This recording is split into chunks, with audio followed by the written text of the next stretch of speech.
प्यारे बच्चों नमस्ते। डिजिटल लर्निंग क्लासेस नानन में आप सभी का स्वागत है। आइए बच्चों, आपने पिछले वीडियो में प्रश्नावली 8 के कुछ प्रश्न आपने हल किए थे। आज हम आगे कुछ प्रश्न रह गए थे, उनको विस्तार से पढ़ते हैं।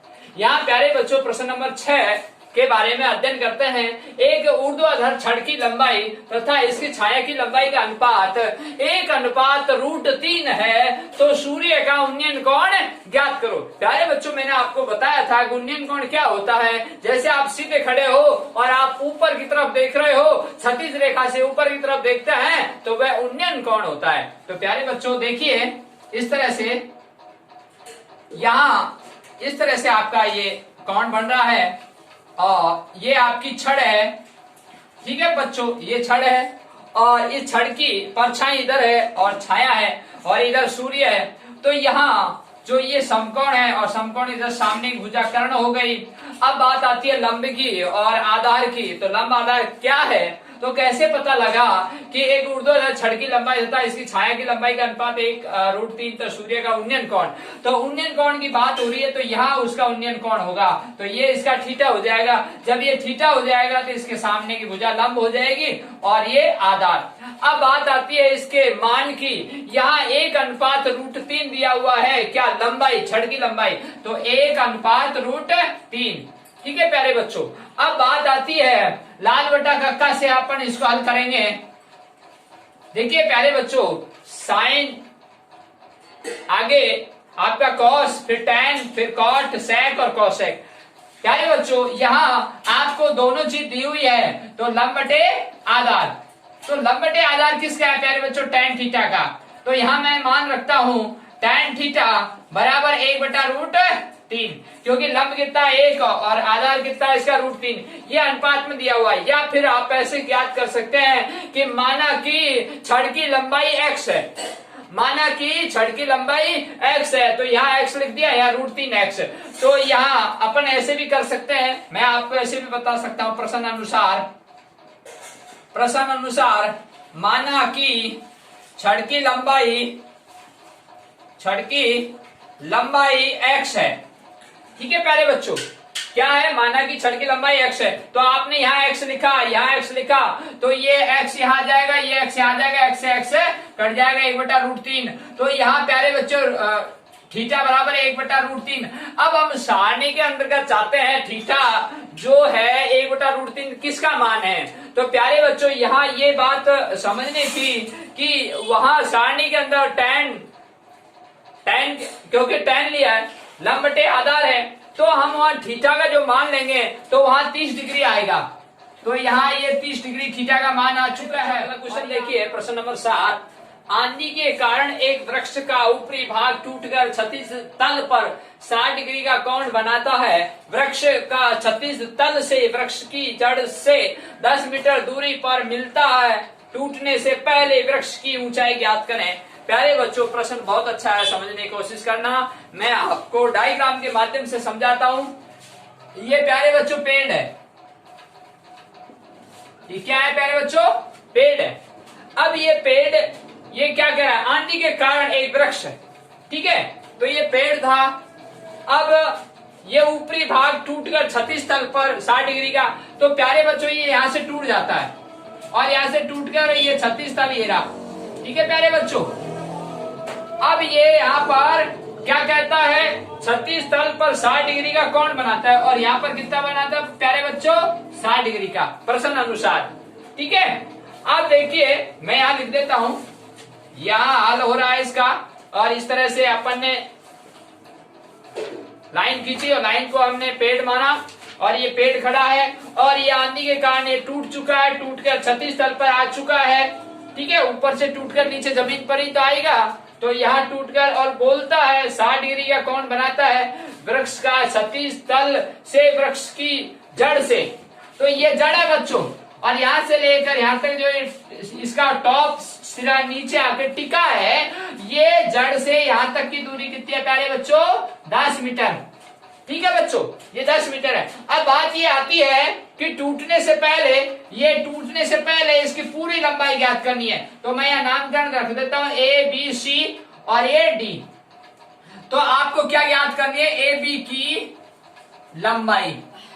ठीक है प्यारे बच्चों, ए बी की लंबाई, ए बी की का मतलब पेड़ की लंबाई, यानी पूरा पेड़ कितना लंबा था। तो प्यारे बच्चों यहाँ प्रश्न में क्या दिया हुआ है कि संकेत में आपको √3 का मान 1.732 है। ठीक है, अब इस प्रश्न को हल करेंगे। तो आपको मैंने बताया था लाल बटा कक्का से। ठीक है, बहुत अच्छा, इसी से अपन समझेंगे। अब प्यारे बच्चों ये पूछा है कि यहाँ त्रिभुज देखिए डी बी सी। ठीक है, अब दूसरी बात, जब अपन इसको यहां से यहां तक की लंबाई ज्ञात होगी डीबी की, ठीक है, और फिर यहां से लेकर यहां तक की लंबाई ज्ञात होगी, तो फिर ये कर्ण निकल जाएगा। अब देखते हैं प्यारे बच्चों, पहले तो इसका ये कर लेते हैं, जस्ट समकोण के सामने भुजा कर्ण हो गई, और ये थीटा के सामने भुजा लंब हो गई, ये आधार हो गई। ठीक है प्यारे बच्चों, अब देखिए आप यहां आपको आधार दिया हुआ है और लंब ज्ञात करना है, तो मैं ऐसे लिख दूं, तो लंब बटे आधार, जो चीज ज्ञात करते हैं उसको ऊपर लिखते हैं। तो प्यारे बच्चों अब ये किसका मान है, tan थीटा का। ठीक है, अब मैं इसमें मान रख रहा हूं, tan थीटा बराबर क्या है 60 डिग्री, और लंब बटे क्या है बच्चों, लंब है नहीं, और आधार कितना है 10। ठीक है प्यारे बच्चों, अब देखिए प्रश्न में क्या है, यहां पर tan 60 डिग्री आया हुआ है। तो आप जब सारणी के अंतर्गत जाओगे तो वहां tan 60 डिग्री का मान देखोगे, तो tan 60 डिग्री का मान √3 होता है। कितना होता है प्यारे बच्चों, √3। तो यहां मान रखा मैंने √3 बराबर लंब बटे 10। अब मैं इसको वज्र गुणा करूंगा, इसके नीचे 1 लगाया और इसको इससे क्रॉस गुणा करूंगा, तो यहां आ जाएगा प्यारे बच्चों लंब बराबर 10√3। अब ये लंब क्या है, ये डीबी की लंबाई है। ठीक है प्यारे बच्चों, ये डीबी की लंबाई है, यानी यहां से लेकर यहां तक की लंबाई आई है अभी तक, यहां से लेकर यहां तक की लंबाई। और आपसे पूछा क्या गया था, एबी की लंबाई, यानी पूरे पेड़ की लंबाई।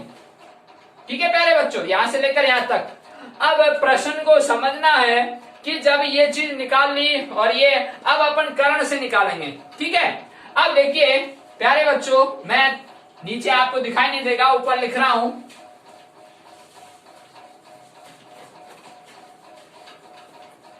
अब देखिए यहां, अब आपने यहां से लेकर यहां तक निकाल लिया, अब यहां से लेकर यहां तक निकालना है ना। तो यहां से लेकर यहां तक निकालने के लिए अपन क्या करेंगे, ये पेड़ था, ये टूट के यहां से टूटा, ये पेड़ यहां से टूटा था, और ये यहां से टूट के और नीचे गिरा जमीन पर, तो यही तो है वो कर्ण। यहां से लेकर यहां तक ये समतल पर आकर टिका है, तो ये कर्ण निकालेंगे। तो प्यारे बच्चों यहां जो चीज निकालते हैं उसको ऊपर लिखा, और कर्ण बटे क्या दिया हुआ है, आधार। अब प्यारे बच्चों ये किसका सूत्र है, लाल बटा का कम कर्ण बटे आधार, किसका है, सेक का। तो यहाँ सेक थीटा। अब प्यारे बच्चों सेक थीटा कितना है प्यारे बच्चों, 60 डिग्री। तो कर्ण तो दिया हुआ नहीं है, और आधार दिया हुआ है 10। ठीक है प्यारे बच्चों, अब हम सारणी के अंतर्गत जाएंगे। सेक 60 डिग्री का मान कितना होता है प्यारे बच्चों, 2। सारणी के अंदर सेक 60 डिग्री का मान होता है 2, तो आपने यहाँ 2 लिखा, और कर्ण बटे 10। अब प्यारे बच्चों मैंने इसके 1 लगाया, इसको इससे वज्र गुणा किया, तो यहाँ कर्ण बराबर क्या आ गया प्यारे बच्चों, 2 गुणा 10 यानी कि 20। तो कर्ण बराबर क्या आ गया, 20 मीटर। अब प्यारे बच्चों यहाँ जो आपका जो टूटा हुआ भाग था वो 20 मीटर आया हुआ है, और अब ये डीबी की जो नापी वो 10√3 थी, है ना। अब प्यारे बच्चों एबी की लंबाई हो जाएगी, तो एबी की लंबाई कैसे ज्ञात करेंगे, एडी प्लस डीबी।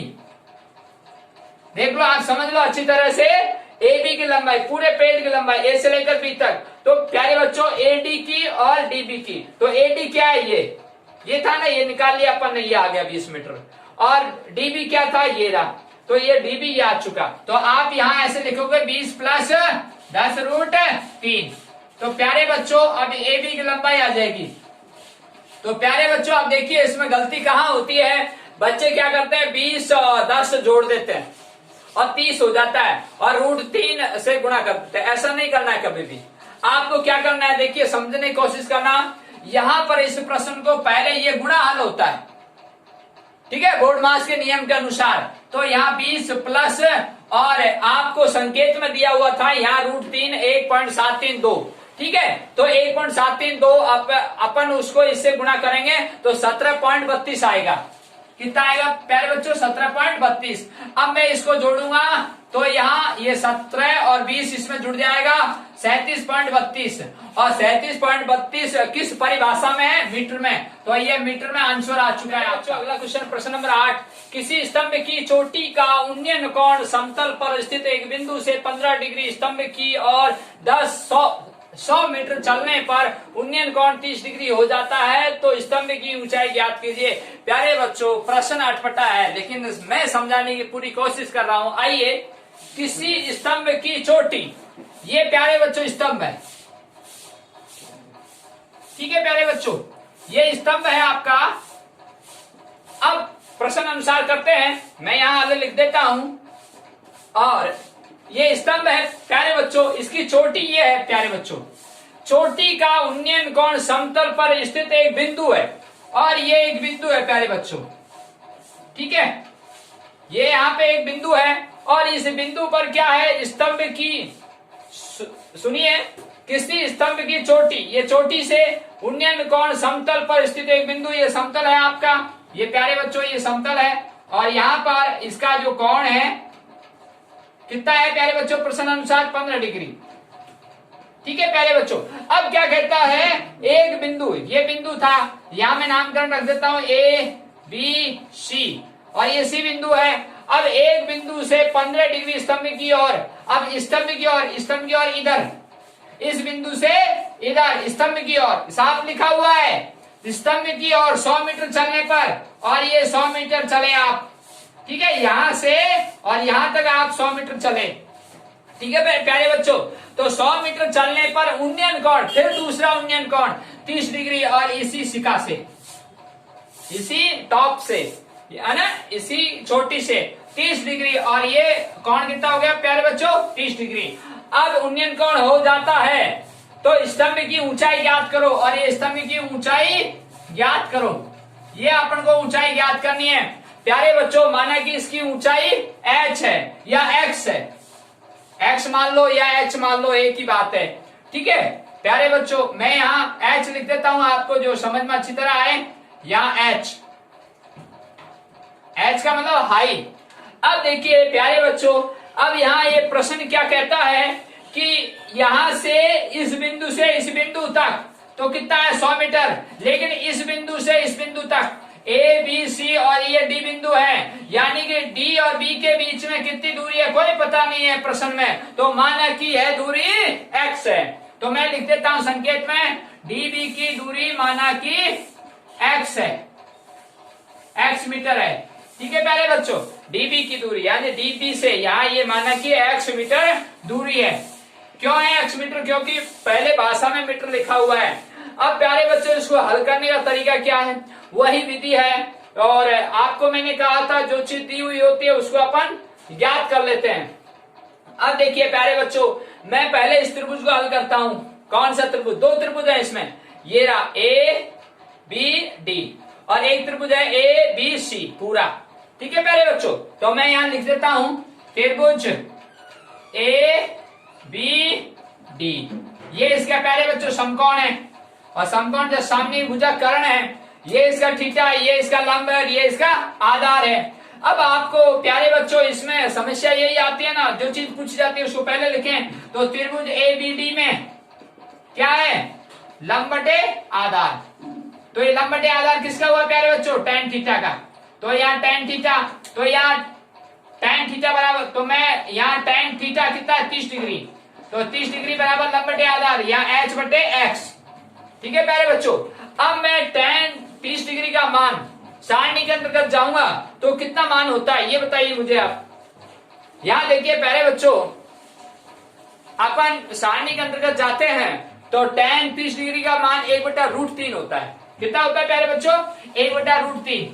तो यहाँ 1/√3 बराबर h बटे x। अब मैं प्यारे बच्चों यहाँ वज्र गुणा करूंगा इस तरह से, तो ये x बराबर क्या आ जाएगा? x बराबर √3 h आ जाएगा, ठीक है प्यारे बच्चों, इसको इससे गुणा किया, इसको इससे गुणा किया, तो x बराबर √3 क्या आ गया h। तो ये x जो माना कि आपने ये माना था ना, तो इसका ये आधार आ चुका है। अब देखिए प्यारे बच्चों, यहाँ एक एक चीज क्लियर कर लेते हैं। ये त्रिभुज है ए बी डी, तो ए बी डी का मैंने किया, तो यहाँ जो चीज पूछी जाती है उसी को पहले लिखें। तो लंब बटे आधार, तो लंब बटे यहाँ h बटे x लिखा, और 30 डिग्री है tan, क्योंकि tan का सूत्र है। अब सारणी के अंतर्गत गए आप, तो वहां 30 डिग्री का मान कितना है, 1/√3। अब प्यारे बच्चों आगे चलते हैं। देखिए थोड़ा मैं ऊपर लिख देता हूं, ये नीचे दिखाई नहीं देगा आपको।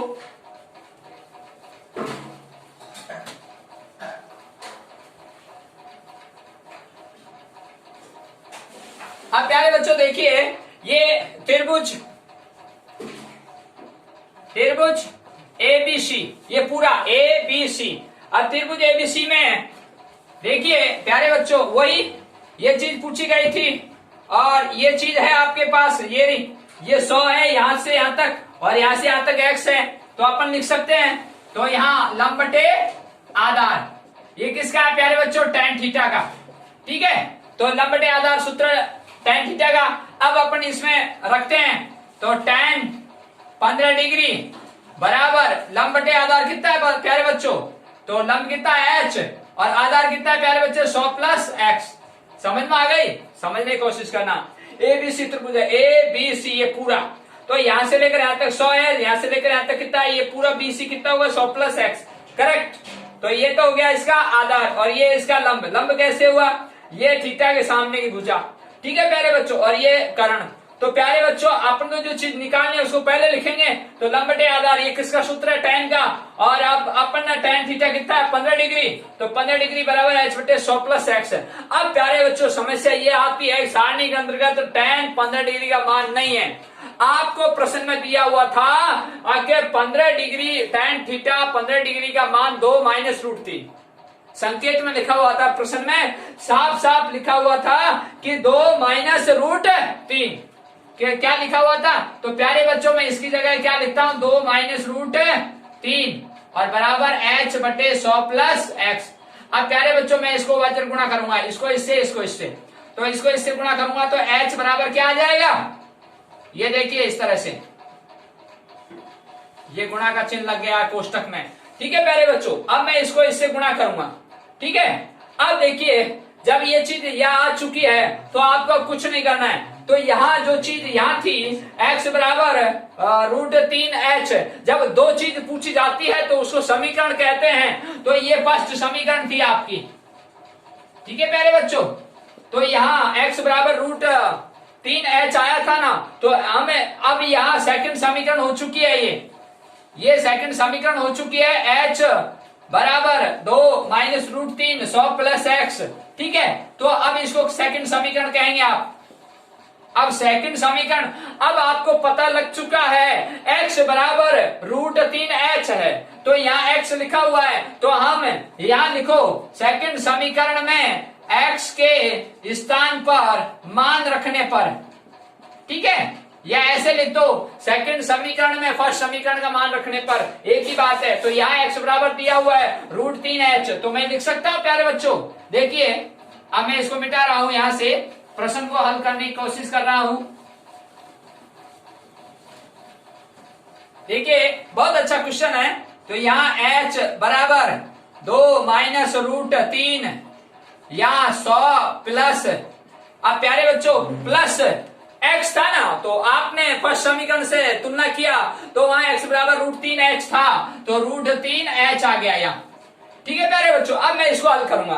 अब इसको हल करने का तरीका क्या है, देखिए सुनिएगा। यहाँ √3 है और यहाँ √3 है, तो अपन को ज्यादा जल्दबाजी नहीं करनी है, अपन को सबसे अच्छा तरीका है इसका मान ले लेते हैं। यहाँ देखिए मैं इसका मान ले लेता हूं, h बराबर 2 - √3 का मान क्या होता है, 1.732। ठीक है प्यारे बच्चों, और ये कोष्टक के अंदर 100 प्लस रूट, इसका भी मान लिख देता हूं 1.732 और ये h। ठीक है प्यारे बच्चों, यहाँ 2 माइनस से 1.732 आया है। मैंने इस √3 का मान लिख दिया है। आपको पिछले प्रश्न में संकेत में √3 का मान 1.732 होता है, तो मैंने यहाँ लिख दिया है। अब देखिए इसकी बाकी करनी है अपन को, इसकी बाकी करके फिर इसको अपन मल्टीप्लाई करेंगे। देखिए किस तरह से होता है, आपको मैं समझा देता हूँ। यहाँ मैंने 2 लिखा था, 2.00, ठीक है। अब यहाँ 1.732। अब प्यारे बच्चों इसकी बाकी करो, देखो 8, यहाँ देखो 6, यहाँ देखो आप 2, और यहाँ देखो पॉइंट, और यहाँ देखो 0। तो प्यारे बच्चों अब ये 0.268, ये जो 8 जब 5 से अधिक हो जाता है, ये बहुत इंपॉर्टेंट बात है इसमें। जब यहाँ तीसरा अंक जब 5 से अधिक हो जाता है तो इसमें इंक्लूड हो जाता है, तो ये 0.27 आएगा। तो यहाँ क्या आ गया प्यारे बच्चों, h बराबर 0.27, और ये गुणा में 10 प्लस 1.732h। ठीक है प्यारे बच्चों, अब देखिए मैं इसको इससे गुणा कर रहा हूं, 0.27 को 100 से गुणा करूंगा। तो प्यारे बच्चों आपको बता देता हूं, यहाँ देखो ये इससे गुणा किया, और ये पॉइंट हटाने के लिए 2 शून्य लगाऊं, तो ये पॉइंट हटा दिया और 0 से 0 खत्म, और क्या बच गया 27। तो यहाँ क्या आया बच्चों 27, इसके अंदर की बात हो रही है। h बराबर ये इससे गुणा हो रहा है, तो यहाँ आ गया 27, और ये प्लस। मैं ये कह रहा था आपको, इसको इससे आपने गुणा किया 27 आया, ये मैंने आपको समझाया था। अब इसको इससे गुणा करना है, इसको इससे गुणा करने पर 0.46 आता है। ठीक है प्यारे बच्चों, अब ये इसके साथ में h था, तो आप यहाँ h लिख दें। तो ये बाहर जो संख्या थी अंदर ब्रैकेट में गुणा होके ये हाल आई है आपके पास में। यहाँ h बराबर 27 प्लस 0.46h। अब मेरे को क्या करना है, आगे पक्षांतरण करूंगा, क्योंकि यह h है, यहाँ भी h है, तो मैं ये 27 को बाहर ले लेता हूँ। 27 बराबर 0.46 h माइनस का h। ठीक है प्यारे बच्चों, अब देखिए इसमें यहाँ 27 है और बराबर यहाँ h कॉमन हो जाएगा, क्योंकि यहाँ h है, यहाँ h है। ठीक है प्यारे बच्चों, अब यहाँ प्रश्न ये आता है, यहाँ देखिए एक h ले लिया मैंने कॉमन, और इसके अंदर यहाँ 0.46 बच गया, और यहाँ माइनस का 1। ठीक है, अब देखिए ब्रैकेट के अंदर, अब मैं इसको 0.46 को -1 में से इसको घटाऊंगा, तो ये माइनस का आएगा, और इसको आपने 27 को इधर भेजा तो ये माइनस का है। ये ध्यान देने की बात है, यहाँ 27 को आपने इधर पक्षांतरण किया तो ये माइनस का है। ठीक है, प्लस का इधर आते ही। अब देखिए यहाँ आपने h को इधर भेजा, तो यहाँ ये माइनस का, चाहे भलाई आप इसको इधर ले आओ, एक ही बात है। आप इस माइनस के लपड़े में नहीं पड़ो, तो ऐसे भी आप कर सकते हो, सीधा तरीका। देखिए यहाँ ऐसे भी आप कर सकते हो। यहाँ देखिए प्यारे बच्चों, इस 27 को यहीं रहने दो, और यहाँ h और इधर माइनस का 0.46 h और बराबर में 27, यहाँ का यहाँ कोई माइनस का झंझट नहीं है, तो ये 27 प्लस का, और ये प्लस का इधर आता ही ये माइनस, और आप इसको इधर दौड़ाओगे, इसको इधर दौड़ाओगे, तो ये वो माइनस का एक वहां से आप घटाओगे तो फिर माइनस में आएगा, और फिर इधर माइनस माइनस कट जाएगा। चाहे आप इस तरह से करें तो भी ठीक रहता है। अब देखिए प्यारे बच्चों, यहाँ इसमें मैं h कॉमन ले लेता हूँ, यहाँ h कॉमन ले लिया, और यहाँ 1, क्योंकि h है ना, तो h कॉमन ले लिया, तो h के भाग h में दिया एक बार, 1 माइनस, अब यहाँ 0.46 बच गया। ठीक है प्यारे बच्चों, अब यहाँ देखिए बराबर 27। अब प्यारे बच्चों बहुत अच्छा क्वेश्चन है, मैं यहाँ 1 माइनस 0.46 है, 1 माइनस 0.46, 1 माइनस 0.46 में घटाऊंगा तो कितना आएगा 54 आएगा, वो भी किसमें 0.46 में। 0.46 में देखो किस तरह से, मैं आपको समझा देता हूँ, 0.46। ठीक है प्यारे बच्चों, ये 4 और यहाँ ये 5। ठीक है, ये असल लग गई और ये असल लग गई, ये 0 हो गया, तो 0.54। ठीक है प्यारे बच्चों, तो यहाँ h यहाँ आ गया इसमें 0.54 और बराबर 27। अब देखिए, अब प्यारे बच्चों ये गुणा में है, यहाँ ये गुणा में है, तो मैं थोड़ा यहाँ ऊपर लिख देता हूँ, नीचे दिखाई नहीं देगा। यहाँ देखो प्यारे बच्चों, h 0.54 बराबर 27, तो मैं h निकालूंगा, क्योंकि अपन को उस स्तंभ की ऊंचाई ज्ञात करनी थी ना, तो h बराबर, तो h निकालूंगा, ये गुणा है तो नीचे जाके भाग लग जाएगा। बहुत अच्छा क्वेश्चन था ये, 0.54। अब इस बच्चों इस पॉइंट को मैं हटाऊंगा तो ऊपर 2 बिंदी लग जाएगी, क्योंकि 2 संख्या है, 2 बिंदी लग गई, और ये 54। ठीक है प्यारे बच्चों, अब मैं 27 का भाग 54 में दूंगा 2 बार, तो यहाँ h बराबर 50 मीटर आ जाएगा। कैसे आया बच्चों, 2 का भाग 100 में दिया 50 मीटर, और ये h आ चुका है आपके उत्तर। अरे बच्चों प्रश्न नंबर 9, एक झील में पानी के तल से 20 मीटर ऊंचे बिंदु A से एक बादल का उन्नयन कोण 30 डिग्री है। यदि झील में बादल के प्रतिबिंब का बिंदु A से अवनमन कोण 60 डिग्री हो तो A से बादल की दूरी ज्ञात कीजिए। बहुत अच्छा क्वेश्चन है, समझने की बात है। प्यारे बच्चों मैं आपको अच्छी तरह समझाने की कोशिश कर रहा हूं। यहाँ लिखा हल। सबसे पहले यहाँ पढ़ो, एक झील है। क्या है प्यारे बच्चों, ये झील है। देखिए ये झील है आपकी, और इसमें ये पानी है।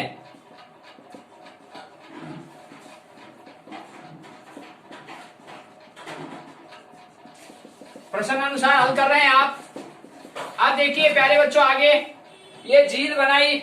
झील में पानी के तल से 20 मीटर ऊंचे बिंदु A, यानी यहां से आप यहां तक 20 A बिंदु है, ठीक है, और ये 20 मीटर है प्यारे बच्चों, ठीक है। तो प्रश्न अनुसार चल रहे हैं अपन। यहां से A बिंदु से एक बादल है, और यहां ये बादल है आपका, ये आपका बादल है, और यहां से आपका ये क्या बन रहा है, उन्नयन कोण। ये साफ लिखा हुआ है, बिंदु A से एक बादल का उन्नयन कोण 30 डिग्री है, और यहां तक आपका 30 डिग्री है। तो मैं आपकी सीधी लाइन खींच देता हूं, और यहां पर आपका कितना है, ये 30 डिग्री, ठीक है, बिंदु A से। बहुत अच्छा क्वेश्चन है, समझने की कोशिश करना। अब क्या कहता है, A से एक बादल का उन्नयन कोण 30 डिग्री हो गया। ये बादल है आपका, यहां लिख देता हूं बादल। अब प्यारे बच्चों यदि झील में बादल का प्रतिबिंब, तो बादल का प्रतिबिंब हमेशा पानी के अंदर, तो पानी के अंदर यहां बनेगा वो प्रतिबिंब, नीचे आके यहां, ठीक है प्यारे बच्चों। ये जो बात समझने की है, तो प्रतिबिंब यहां बनता है नीचे आके, है ना। अपन परछाई देखते हैं तो नीचे अंदर गहराई में तो उल्टा जाके वहां, तो बादल का प्रतिबिंब, और यहां से A बिंदु से, ठीक है, तो कितना बनता है, 60 डिग्री अवनमन कोण। साफ लिखा है, आप यहाँ खड़े थे और A बिंदु से सीधा आपने ऊपर देखा तो उन्नयन कोण, और नीचे देखा पानी के अंदर तो बादल का प्रतिबिंब बन रहा है, तो अवनमन कोण कितना प्यारे बच्चों, 60 डिग्री। तो ये बात समझने की है। अब देखिए प्यारे बच्चों, ये प्रश्न हल करना है आपको। अब ये क्या कह रहा है, A से बादल की दूरी ज्ञात करो, यानी ये दूरी ज्ञात करनी है आपको। A से बादल की दूरी, A से बादल की दूरी, यानी यहां से यहां तक की दूरी, ये दूरी ज्ञात करनी है। लिख देता हूं A से, ठीक है प्यारे बच्चों, A से दूरी ज्ञात करनी है बादल की, ठीक है। अब प्यारे बच्चों प्रश्न को हल कैसे करना है, ना तो अपन को ये मालूम, ये तो लिखा हुआ है प्रश्न में, ना ये मालूम ना ये मालूम, ठीक है। अब देखिए माना कि ये H है आपका, ठीक है, यहां से लेकर यहां तक, और यहां से लेकर यहां तक तो ये दिया हुआ है, तो यहाँ ये 20 मीटर है प्यारे बच्चों। तो और इसके अंदर कितना हुआ, ये 20 प्लस H, ठीक है प्यारे बच्चों। अब देखिए प्रश्न को हल करता हूं मैं।